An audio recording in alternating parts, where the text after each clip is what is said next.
Welcome back. Pakistan Tehreek Insaf के chairman Imran Khan ने jail भरो तहरीक के लिए 4 लाख कारकुनों की गिरफ्तारियों का टास्क दे दिया। पीटीआई के कारकुन अपने कायद की कॉल पर लब्बैक किस तरह कहेंगे, इसके जवाब का तो सभी को इंतजार है, मगर इससे पहले एक जायजा लेते हैं कि जेल भरो तहरीक है क्या, खित्ते में ऐसी तहरीकें कब कब चलीं, किस तरह के अंजाम को पहुंची और क्या नताइज हासिल कर सकें। ब्यूरो चीफ इस्लामाबाद अदील वड़ाइश की खुसूसी रिपोर्ट देखिए। तैयारी कर लें, हमने जेल भरो तहरीक करनी है। इमरान खान की जेल भरो तहरीक किस अंजाम से दो चार होगी, इसके लिए तो करना होगा वक्त का इंतजार, मगर इससे कबल ये जरूर जांचा जा सकता है कि जेल भरो तहरीक है क्या और अब तक चलाई गई ऐसी तहरीकें क्या नताइज दे सकी।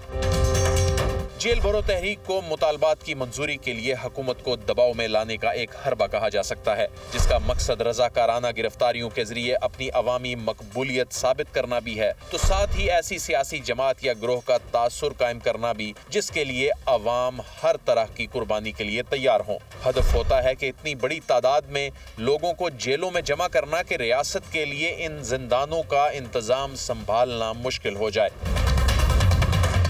बर्रे सगीर में गिरफ्तारियों को सियासी हरबे और हुकूमत पर दबाव के लिए इस्तेमाल की रिवायत क़याम पाकिस्तान से कबल की है। बर्रे सगीर में सबसे पहले कांग्रेस के रहनुमा मोहनदास गांधी ने सिविल नाफरमानी और हिंदुस्तान छोड़ दो तहरीक में जान डालने के लिए इज्तमाई गिरफ्तारियों का तरीकाकार अपनाया। इस तहरीक में 60,000 से जायद अफराद गिरफ्तार हुए, जिनकी अक्सरियत बगैर किसी मुकदमे के तकसीम हिंद तक कैद रही। यूं ये तहरीक फौरी तौर पर अपने मकासद हासिल करने में नाकाम रही।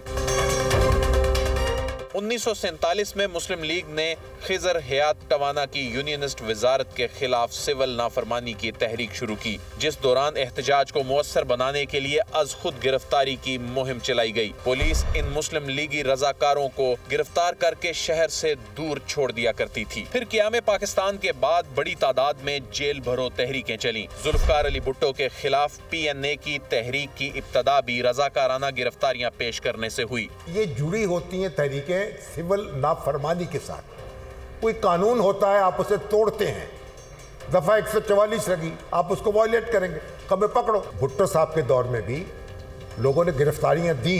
कानून शिकनी के साथ जुड़ी हुई तहरीक है, इसको सिविल डिसोबीडियंस की तहरीक भी कहते हैं। पाकिस्तान में किसी हद तक अगर कोई ऐसी तहरीक मिलती है जिसमें जेलें भरने की कामयाब कोशिश हुई, तो वो तहरीक बहाली जमहूरियत, जो MRD के नाम से मारूफ है, कही जा सकती है, जिस दौरान मार्शल लॉ के खात्मे और जमहूरियत की बहाली की मुजाहमती जद्दोजहद में शिद्दत लाने के लिए जेल भरो तहरीक शुरू की गई। ज़ियाउल हक के खिलाफ 1981 में शुरू होने वाली MRD की तहरीक का ज्यादा जोर सूबा सिंध में था, जबकि पंजाब की शमूलियत ना होने के बराबर थी। MRD के प्लेटफॉर्म से रजाकाराना गिरफ्तारियों की इस तहरीक में तकरीबन 15,000 अफराद को गिरफ्तार किया गया। अक्सर जेलों में गुंजाइश से 3 गुना ज्यादा कैदी हो गए। असीरान में वकील, सियासी रहनुमा और कारकुनों के अलावा हर मकतबा फिक्र के लोग शामिल थे, जिसने हुकूमती ऐवानों में हलचल मचा दी। 1986 में MRD के प्लेटफॉर्म से जिया हुकूमत के खिलाफ दूसरी मरतबा जेल भरो तहरीक शुरू हुई, जिसे कोड़ों और तशद्दुद से दबाया गया। ये तहरीक ज़ियाउल हक के इक़्तिदार के खात्मे में तो नाकाम रही, मगर इस आमराना दौर को अवामी तौर पर गैर मकबूल जरूर कर गई। 1994 में महाजर कौमी मूवमेंट के प्लेटफॉर्म से जेल भरो तहरीक का आगाज किया गया, जिसमें बुनियादी मुतालबा कराची में पार्टी के खिलाफ ऑपरेशन को खत्म किया जाना था। 18 नवंबर 2004 को जमात इस्लामी के अमीर काजी हुसैन अहमद ने वार्निंग दी कि अगर हुकूमत ने उनकी जमात की 28 नवंबर की मुशर्रफ की वर्दी न उतारने के ऐलान के खिलाफ रैली में रुकावट डाली तो जेल भरो तहरीक शुरू कर दी जाएगी। 6 नवंबर 2007 को खैबर पख्तूनख्वा के वकीलों ने मुल्क में इमरजेंसी के खात्मे और आइन और चीफ जस्टिस इफ्तिखार मोहम्मद चौधरी की बहाली के लिए जेल भरो तहरीक का ऐलान किया। 13 नवंबर 2007 को पीपल्स पार्टी, अवामी नेशनल पार्टी, जमात इस्लामी और दीगर जमातों की जानिब से इमरजेंसी और मोहतरमा बेनजीर भुट्टो की नजरबंदी के खिलाफ एहतजाज किया।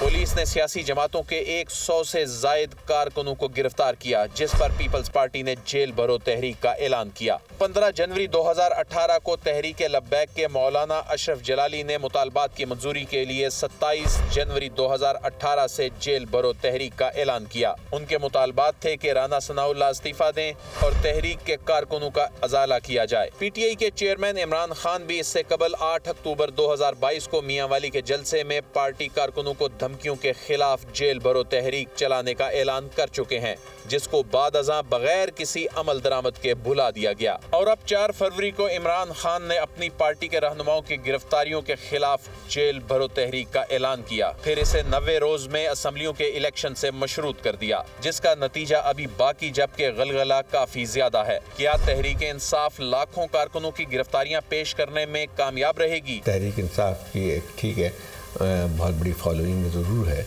लेकिन क्या ऐसे लोगों की तादाद मौजूद है जो इसका, अगर ये कोई तहरीक इस किस्म की होती है तो आपको हज़ारों में जो है आपको वॉलंटियर्स चाहिए होते हैं, तो क्या आपको वॉलंटियर्स मिल जाएंगे? दूसरी जानिब इमरान खान खुद कह रहे हैं कि हम कानून हाथ में नहीं लेंगे, सड़कों पर भी नहीं निकलेंगे। तो फिर सवाल ये है कि क्या कारकुन गिरफ्तारियों के लिए खुद थानों में पेश होंगे? अगर खुद पेश होंगे तो गिरफ्तार किस जुर्म में होंगे? क्या मुल्की कानून बिला जुर्म रजाकाराना गिरफ्तारियों की इजाज़त देता है? अगर गवर्नमेंट 144 नहीं लगाती है शहर में, ये मुजाहरे करते रहे अपने शहर में, इन्हें गिरफ्तारी नहीं करेगा कोई।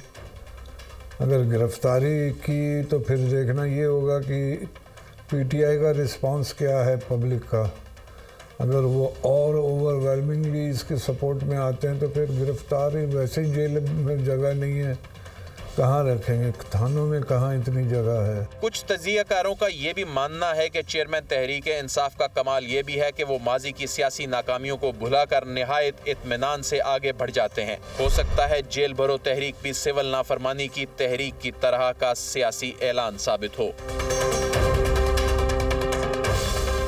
जेल भरो तहरीक कामयाब होगी या नहीं, इससे कबल ये सवाल ज्यादा अहम और दिलचस्प है कि जेल भरो तहरीक का आगाज भी हो सकेगा या नहीं। कुछ सियासी पंडितों के ख्याल में हुकूमत पर दबाव डालने के लिए ऐलान करदा ये तहरीक खुद तहरीक इंसाफ के लिए दर्दे सर नजर आती है कि इसका कामयाब आगाज कब और कैसे करना है। कैमरामैन खालिद गर्देजी के साथ अदील वड़ाइच, दुनिया न्यूज़, इस्लामाबाद।